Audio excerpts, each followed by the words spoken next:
Assalamualaikum warahmatullahi wabarakatuh. Perkenalkan, nama saya Fadri Nur Fatir, NIM 087. Nah, di sini saya akan menjelaskan metode diskusi pada sekolah di Madura. Nah, yang pertama, faktor kendala pembelajaran di Madura. Untuk kendala pembelajaran di Madura, yang pertama itu fasilitas yang tidak memadai. Nah, fasilitas yang tidak memadai itu seperti kurangnya internet, terus kurangnya device-device seperti komputer, laptop, seperti itu.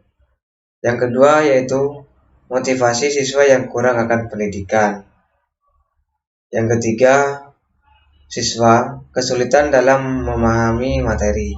Nah, maksudnya siswa kesulitan dalam memahami materi yaitu kebanyakan di Madura itu guru-gurunya berpatokan kepada buku. Jadi guru itu hanya menerangkan materinya di depan sehingga siswa itu kurang memahami materi. Jadi guru itu cara mengajarnya itu seperti orang ceramah. Nah, seperti itu. Selanjutnya, pengertian metode diskusi. Menurut Maidar dan Mufti, metode pembelajaran dalam bentuk tukar pikiran baik dalam kelompok kecil maupun kelompok besar dengan tujuan mendapatkan pengetahuan, kesepakatan maupun keputusan dari masalah. Selanjutnya, implementasi metode diskusi. Nah, sebelum masuk ke implementasi metode diskusi, sebelumnya saya akan menyinggung tentang pembelajaran abad 21. Nah, untuk pembelajaran abad 21 itu adalah pembelajaran yang menggabungkan kecakapan literasi, kemampuan pengetahuan, keterampilan perilaku, serta penguasaan teknologi. Nah, yang artinya di abad ini peserta didik itu hanya dituntut untuk mahir dalam ilmu pengetahuan. Lebih dari itu,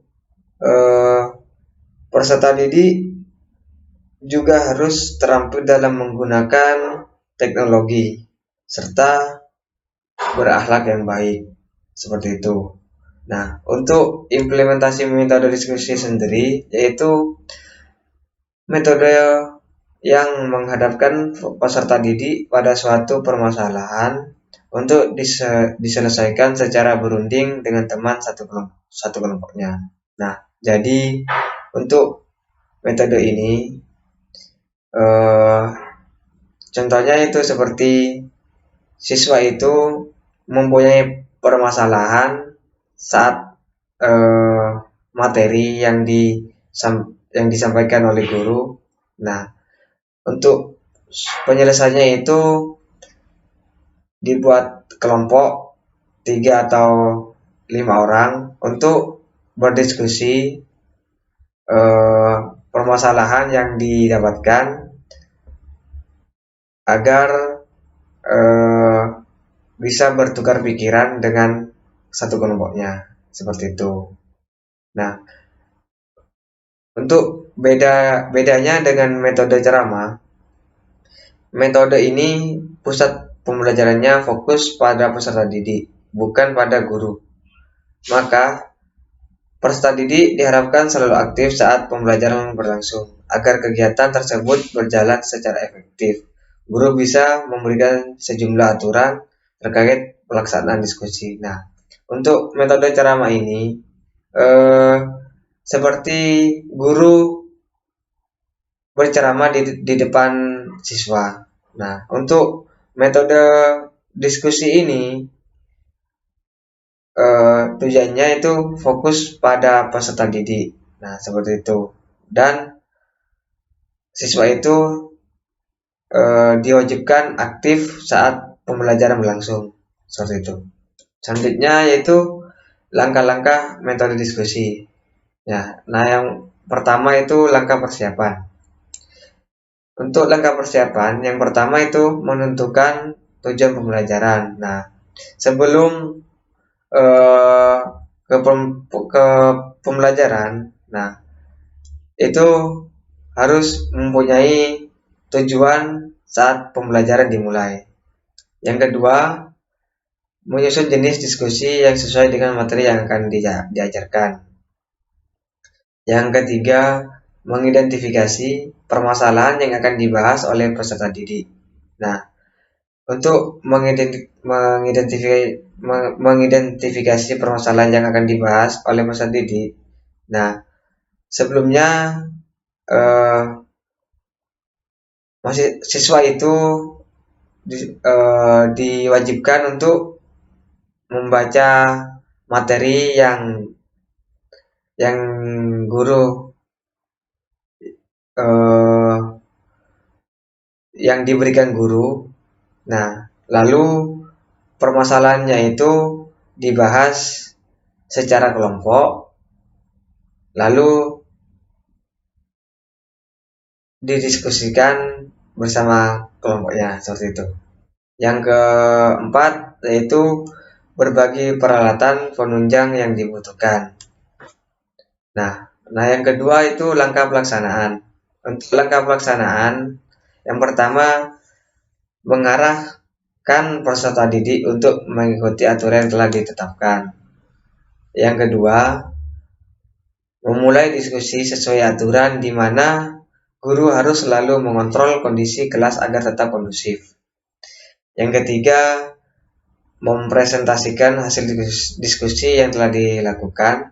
Nah, jadi maksud dari mempresentasikan hasil diskusi yang telah dilakukan yaitu sebelumnya kan dibagi per kelompok. Nah, jadi per kelompok itu mempresentasikan hasil diskusi yang telah didiskusikan pada kelompoknya, seperti itu. Yang keempat, mengadakan sesi tanya jawab atau kelompok atau antara kelompok dan guru. Nah, tujuan dari mengadakan sesi tanya jawab itu agar siswa yang kurang paham bisa ditanyakan kepada gurunya agar gurunya itu bisa menyampaikan solusi permasalahannya itu sendiri. Yang ketiga yaitu langkah penutup. Untuk langkah penutup yang pertama menyampaikan kesimpulan dalam bentuk poin-poin penting. Yang ketiga mengadakan mini post test pada peserta didik untuk menguji tingkat pemahaman mereka terhadap materi yang telah didiskusikannya. Yang ketiga, mengevaluasi jalannya diskusi dan disertai feedback dari peserta didik. Selanjutnya yaitu evaluasi metode diskusi. Nah, pada tahap evaluasi ini, guru memberikan tugas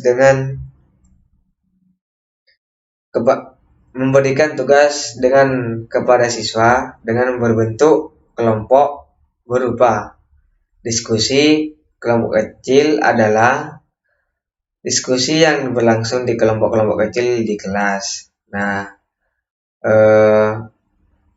pada tahap evaluasi ini, guru memberikan tugas kepada siswanya dengan berbentuk kelompok yang beranggotakan 3-5 orang.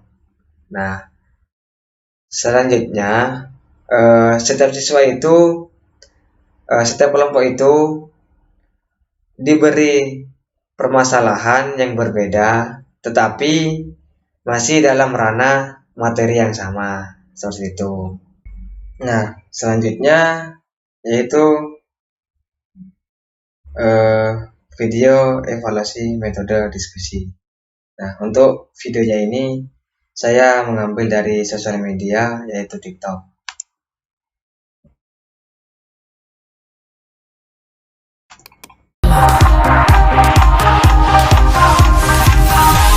I'm bulletproof, nothing to lose. Far away, ricochet. You take your aim. Far away. You shoot me down. Nah, yang terdapat dalam video barusan, jadi siswa itu dibagi menjadi kelompok, lalu